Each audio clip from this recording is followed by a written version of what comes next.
여호와의 사자가 하늘에서부터 그를 불러 이르시되 아브라함아 아브라함아 하시는지라. 아브라함이 이르되 내가 여기 있나이다 하매 사자가 이르시되 그 아이에게 내 손을 대지 말라. 그에게 아무 일도 하지 말라. 내가 내 아들 내 독자까지도 내게 아끼지 아니하였으니 내가 이제야 내가 하나님을 경외하는 줄을 아노라. 아브라함이 눈을 들어 살펴본즉 한 순양이 뒤에 있는데 뿔이 수풀에 걸려 있는지라. 아브라함이 가서 그 순양을 가져다가 아들을 대신하여 번제로 드렸더라. 아브라함이 그 땅 이름을 여호와 이레라 하였으므로 오늘날까지 사람들이 이르기를 여호와의 산에서 준비되리라 하더라. 오늘부터 5주간 우리는 하나님의 이름에 대해서 살펴보겠습니다. 우리를 구원하신 하나님, 우리를 창조하신 하나님, 우리와 동행하시는 하나님, 우리를 치료하시고 승리케 하시는 하나님을 우리가 이제 앞으로 볼 텐데요. 오늘은 그 첫 번째 시간으로 여호와 이레의 하나님을 살펴보겠습니다. 한번 따라할까요? 여호와 이레. 여호와 이레의 뜻은 분명합니다. 한 번 더 따라하겠습니다. 준비하시는 하나님. 우리의 앞날과 미래를 책임지시고 먼저 일하시고 우리를 위해 준비하시는 여호와 이레의 하나님이 저와 여러분 가운데 역사하시기를 주님의 이름으로 축복합니다. 여호와 이레의 하나님이 우리를 인도하실 것이고 우리를 책임지실 것이고 우리의 걱정과 염려를 해결해 주실 줄로 믿습니다. 이 여호와 이레가 처음 나오는 장면이 바로 창세기 22장입니다. 아브라함이 100세에 난 아들 이삭을 하나님이 바치라고 하는 조금은 이해하기 어려운 명령을 수행할 때에 그곳에서 만난 하나님을 여호와 이레의 하나님이라고 고백하는 것이죠. 사실 아브라함을 생각하면 믿음의 조상이기는 한데 이 아브라함이 위치한 그 위치, 즉 아브라함에게 주신 여호와 이레의 신앙은 어떤 것이었을까 한번 생각해 보고자 합니다. 여호와 이레의 신앙, 최소한 아브라함에게 있어서는 약속에 대한 믿음이었다 이렇게 볼 수 있어요. 하나님이 아브라함을 부르면서 세 가지를 약속하십니다. 첫째는 땅을 주겠다. 너는 내가 내게 명한 그 땅으로 가라. 그 땅 이름은 가나안이죠. 가나안 땅을 주겠다고 약속해요. 두 번째는 후손에 대한 약속이었습니다. 하늘의 별처럼 땅의 모래알처럼 내 후손이 창대하게 될 것이다. 후손에 대한 약속을 주십니다. 그리고 세 번째는 복에 대한 약속을 주시는데요. 너는 복이 될지라 하면서 약속을 주세요. 자, 그런데 아브라함이 살아있는 동안 가나안 땅이 아브라함 거가 됐을까요? 안 됐을까요? 안 됐습니다. 아브라함이 살아있는 동안 아브라함의 자손이 그렇게 수백만 명으로 늘어났을까요? 아니에요. 도대체 하나님이 약속을 주시긴 했는데 그 약속이 이루어지는 것을 소위 말해 약속의 성취를 아브라함은 별로 보지 못합니다. 그러니까 약속과 성취라고 할 때 그 중간쯤에 아브라함의 위치가 있었습니다. 우리들도 좀 그럴 때가 있죠. 하나님 분명히 약속을 주셨는데 땅도 후손도 복도 하나님이 분명히 약속을 주신 것 같은데 내 손에는 내 주변에는 우리 가정에는 전혀 이루어진 것은 없는 것처럼 보인다는 거죠. 그저 하나 이루어진 거 있다면 이삭이 태어난 것 정도. 그것도 무슨 창대하고 커지는 거하고는 사실 아들 한 명 가지고 그렇게까지 보기는 쉽지 않은 상황이죠. 하지만 우리 하나님은 약속하시면 이루시는 분인 줄로 믿습니다. 약속하시면 이루시는 분이에요. 아브라함에게 가나안 땅을 내가 주겠다, 이 땅을 주겠다 말씀하셨는데 결국은 여호수아 때 그 땅을 정복합니다. 내가 너의 자손을 많이 늘려주겠다. 그런데 그게 출애굽기에 가면 출애굽기 1장 7절 이스라엘 자손은 생육하고 불어나 번성하고 매우 강하여 온 땅에 가득하게 되었다. 실제로 출애굽한 인원이 200만 명이 넘는 어마어마한 인원으로 늘어난 것은 분명히 성취된 하나님의 약속이 이루어진 현실이었지요. 복이 되는 것도 마찬가지입니다. 아브라함에게 너는 복이 될 것이야 이렇게 말씀하셨는데 여기에 관련된 구절이 갈라디아서 3장에 나옵니다. 신약에 나오는 거죠. 이는 그리스도 예수 안에서 아브라함의 복이 이방인에게 미치게 하고 또 우리로 하여금 믿음으로 말미암아 성령의 약속을 받게 하려 합니다. 즉 사도 바울이 증명하는 이방인의 구원에 있어서는 결국 아브라함에게 임한 복이 이방인에게 임해서 구원받고 교회가 세워졌다는 이야기예요. 놀라운 거죠. 하나님이 아브라함에게 창세기에서 하신 약속이 결국은 출애굽기에서 이루어지고 갈라디아서에서 성취되더라고 하는 겁니다. 하나님이 하신 약속은 분명히 성취되고 이루어질 줄로 믿습니다. 그러니 그 여호와 이레의 신앙은 결국 하나님이 내게 주신 약속이 이루어질 거라고 믿는 신앙이라고 하는 겁니다. 아브라함도 이해는 되지 않았어요. 왜 백세해 주신 아들을 왜 하나님 바치라고 하는지 이해는 안 돼요. 하지만 아브라함은 그것을 그대로 약속에 대한 믿음으로 받아들입니다. 그럼 원래부터 아브라함이 이런 사람이냐? 그렇진 않아요. 아브라함은 조카 롯과 관련된, 즉 소돔과 고모라가 멸망할 것에 대해 하나님 말씀하셨을 때에 아브라함은 그걸 그냥 받아들이지 않습니다. 하나님, 그 소돔에 의인 50명 있으면 어떻게 하시겠습니까? 40명 있으면 어떻게 하시겠습니까? 이렇게 하나님 앞에 사실은 하나님을 설득하는 기도를 했던 사람이에요. 어떻게든지 살려내려고 의인 10명까지 내려가면서 기도했던 사람이에요. 그냥 하나님 말씀하시면 그걸 아무런 생각 없이 그냥 받아들였던 사람이 아니에요. 하지만 이 아브라함이 달라집니다. 언제부터 달라지느냐? 이삭을 낳고 이후에는 하나님 말씀을 따지지 않아요. 하나님 앞에 반문하지 않아요. 하나님께 질문하지 않아요. 그리고 그대로 수용합니다. 아들을 바치라고 하는 하나님 말씀 앞에 아브라함이 하는 이야기가 없어요. 오히려 아들 이삭과의 대화만이 있을 뿐입니다. 참 놀라운 장면이죠. 우리가 여호와 이레의 하나님을 믿는다는 것은 하나님이 약속하셨으니 나는 무조건 따른다라고 하는 이해되어서 따르는 것이 아니라 믿음과 신앙으로 순종하며 따르는 아브라함의 무조건적 신앙이 오늘 우리들과 우리 가정 가운데 임하여 약속을 성취하시는 하나님 앞에 순종하며 나아가는 우리가 되시기를 주님의 이름으로 축원합니다. 하나님께 드리면 돌려받는다라고 하는 거룩한 신앙, 온전한 신앙이 아브라함에게 있었던 거죠. 하나님 달라고 하시면 드린다. 이건 너무도 단순하면서도 명쾌한 신앙 아니겠습니까? 여러분, 저와 여러분의 인생을 하나님께 드리면 하나님의 약속 성취될 줄로 믿습니다. 아까운 게 없는 것이고 불공정한 게 없는 것이고 하나님 말씀에는 무조건 따른다라고 하는 이 아브라함의 성숙한 신앙, 이게 바로 여호와 이레의 신앙이었다라고 하는 겁니다. 그리고 이 아들을 잡기 위해서 이제 모리아산을 올라가는 거죠. 여러분, 이 히브리인들은요, 이 사건, 이 모리아산에서 아들 이삭을 번제물로 바치려고 했던 이 사건을 특정한 용어를 가지고 사용합니다. 한번 따라할까요? 아케다 사건. 아케다라고 하는 말을 써요. 이게 아케다라는 뜻은 히브리어로 묶다 이런 뜻이거든요. 묶는다. 즉 유대인들에게 있어서 이 모리아산에서 아브라함이 아들 이삭을 바치려고 했던 것은 아들을 묶었다. 그래서 그 사건을 우리가 이제 탕자의 비유 뭐 이렇게 어떤 한 제목을 붙이는 것처럼 이 아브라함의 사건은 아케다 사건이라고 말하는데요. 이 아케다 묶었다라고 하는 걸 아브라함의 믿음으로 해석을 하는 겁니다. 자, 그런데 이 묶었다라고 할 때에 아브라함이 묶을 때 나이가 이미 거의 120세 가까운 나이예요.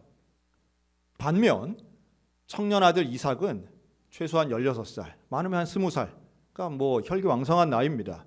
사실은 묶은 아브라함도 믿음으로 대단하지만 묶도록 가만히 있는 이삭의 모습도 상당히 중요하다라고 하는 겁니다. 이삭이 질문하죠. 아버지, 번제할 어린 양은 어디 있습니까? 그때에 8절에 아브라함이 이렇게 대답해요. 하나님이 자기를 위하여 친히 준비하시리라. 이게 아브라함이 놀라운 예언적 성격의 대답입니다. 여호와 이레를 이때 이야기해요. 미리. 이미 아브라함은 막연하지만 하나님이 일하실 것을 믿습니다. 그리고 22장 8절 아브라함과 이삭이 함께 나아가더라 이렇게 말합니다. 아브라함과 이삭이 함께 갑니다. 함께 산에 오릅니다. 그리고 이삭의 손을 묶습니다. 두 사람이 묶는 사람과 묶이는 사람처럼 보이지만 이 둘은 하나로 표현됩니다. 지금 우리가 온라인 예배를 드리고 있습니다.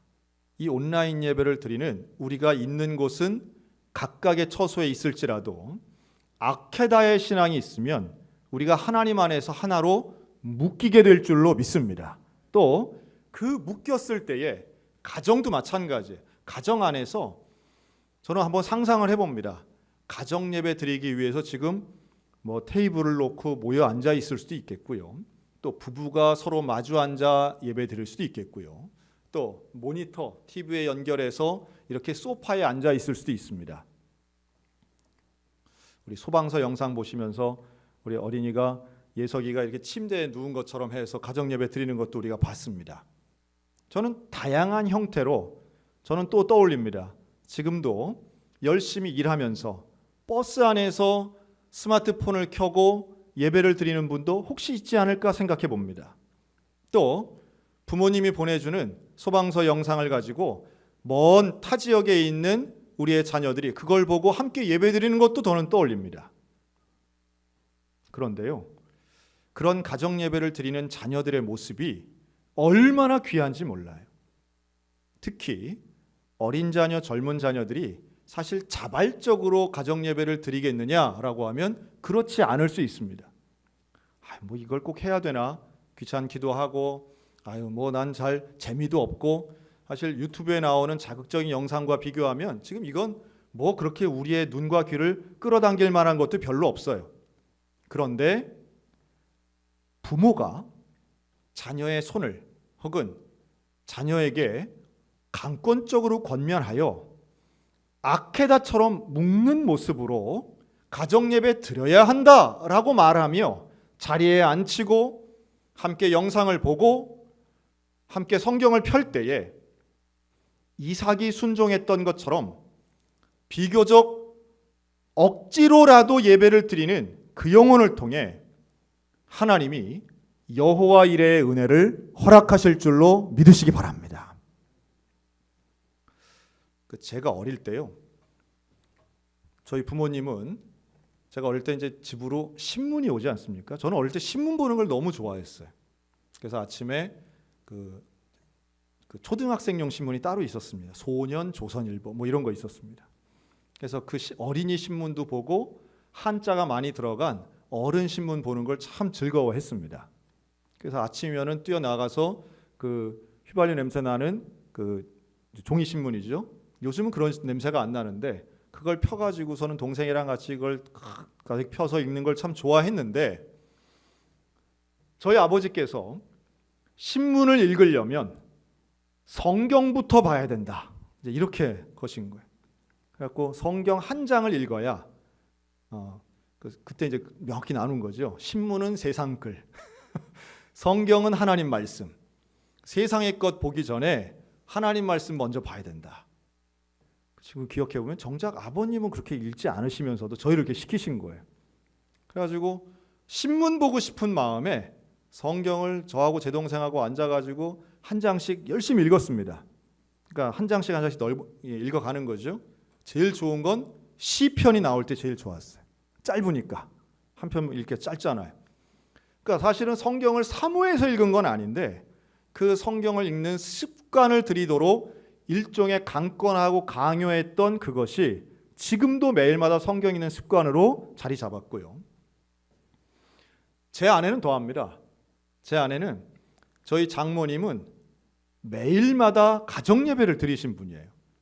근데 그 가정 예배를 어떻게 드렸냐 하면 새벽 예배를 갔다가 오시면서 새벽 예배 가시기 전에는 그 잠자고 있는 자녀들 머리에 다 안수기도를 하시고, 그리고 새벽 예배를 갔다 오셔서는 아침에 밥을 해놓고 자식들을 다 깨우는 거예요. 그리고 학교 가기 전에 한 15분 20분 전에 미리 깨우는 거죠. 그래서 다 동그랗게 앉아가지고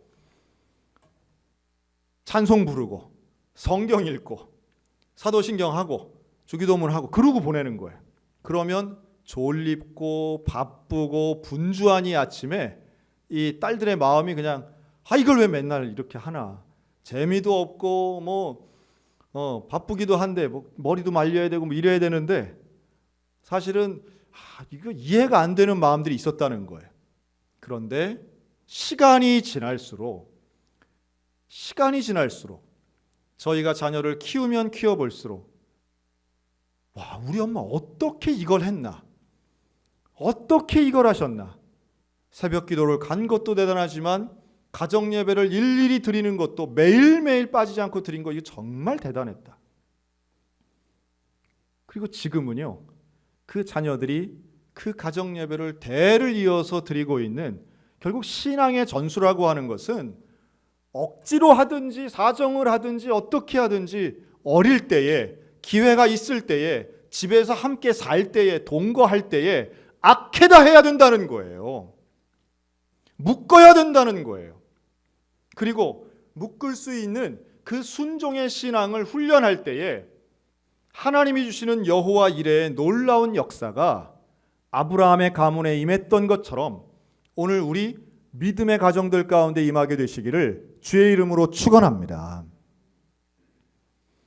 그래서 가정 예배를 드리는 지금의 이 기간이 우리에게는 어찌 보면 참 좋은 기회이기도 하고 어떤 면에서는 자녀가 자라간다라고 하면 이게 마지막 기회가 될 수도 있습니다. 태교는 그렇게 신경 썼으면서 왜 장성한 자녀의 성적은 그렇게 신경 쓰면서 왜 신앙과 영성에는 우리가 세밀하게 꾸준하게 강력하게 신경 쓰지 못했을까? 여러분 이걸 돌아보면 이번 기회에 가정 예배를 다시 한번 자리 잡고 자녀들에게 아케다의 신앙, 묶이는 신앙, 아브라함과 이삭이 함께 모리아산으로 올라가는 그 신앙의 회복이 우리 믿음의 가정 가운데 일어나기를 주의 이름으로 축원합니다. 그리고 이 여호와 이레의 믿음은 결국 한번 따라하실까요? 여호와 이레의 신앙은 기다림의 신앙입니다. 하나님이 준비하셨다는 것은 앞으로 일어날 일이에요. 물론 약속하신 하나님이 일하시는 게 여호와 이레이긴 하지만 앞으로 일어날 일입니다. 그렇다면 그 앞으로 일어날 일에 대해서 기다려야 되겠죠. 아브라함과 이삭이 모리아 산까지 갈 때 걸린 시간이 3일입니다. 3일. 여호와 이레 하나님이 준비하신 그 놀라운 기적을 경험하기 위해선 3일 길을 걸어갔어야 되는 거예요. 3일을 걸어가는 그 믿음과 신앙과 그 기간, 이걸 통해 양을 준비하신 여호와 이레 하나님을 만난 줄로 믿습니다. 오늘 우리들이 겪고 있는 이 고난, 이 어려움 도대체 언제 끝날지 모르고 도대체 언제 회복될지 모르겠습니다. 한숨이 절로 나오고 답답함의 상황이 이어지고 있습니다. 하지만 모든 일엔 끝이 있는 것이고 그 끝에는 결국 만나게 되는 것은 여호와 이레의 하나님, 준비하신 하나님, 일하시는 하나님, 우리를 위하여 약속을 성취하시는 그 하나님, 모리아산 꼭대기에서 아브라함을 만나신 그 하나님, 오늘 우리들도 만나게 될 줄로 믿습니다. 믿음은 기다림이에요.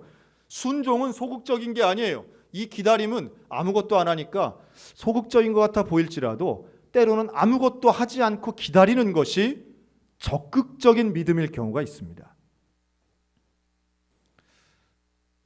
기다리면 시간이 들죠. 그리고 그 시간 가운데 하나님이 역사하시는 그 시간 속은 그냥 무의미하게 지나가는 것이 아닌 고난을 이겨내는 신앙이 되는 겁니다.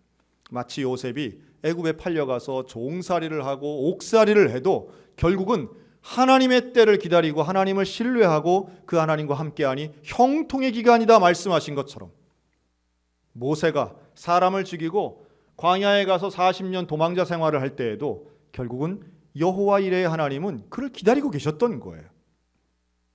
코로나19가 지금 교회마다 어려움을 주고 있습니다. 가정마다 어려움을 주고 있습니다. 일터마다 막막함을 주고 있습니다.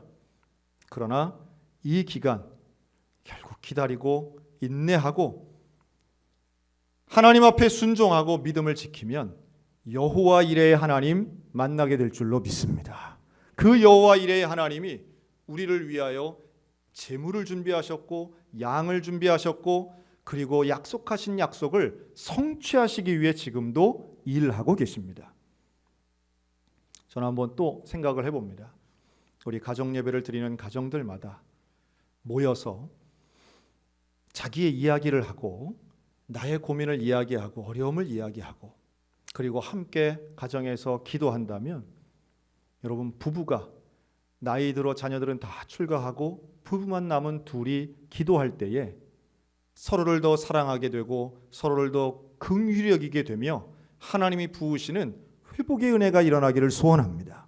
또 아무도 없는 집에 나만 혼자 살고 있는 우리의 성도에게 홀로 드리는 그 가정 예배가 여호와 이레의 하나님을 만남으로 충만해지는 역사가 일어났으면 좋겠습니다.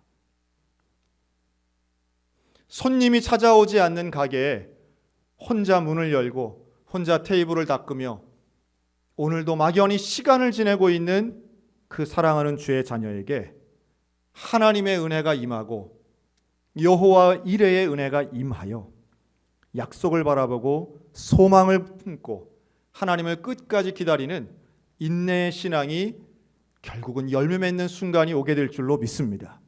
우리가 소망하는 건 하나님을 만나는 거예요.